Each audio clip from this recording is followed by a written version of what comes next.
რაღაცეები. რა არ დავუწყო. ხო ვიცი როგორ ნერვიულობენ მშობლები. რას ნიშნავს ნერვიულობენ? ჯერ ერთმანეთს უყვიდნენ. შემდეგ ჩვენზე ანთხევენ ამ ბრას. აღარ შემიძლია უკვე. დავიღალე. გასაგებია.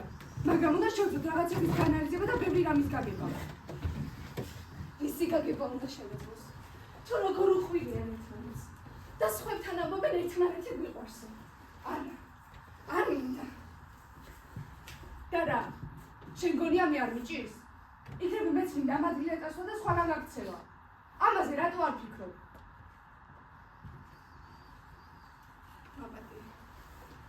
მე უნდა წავიდე. წავედი რა. კარგად. მოიცა.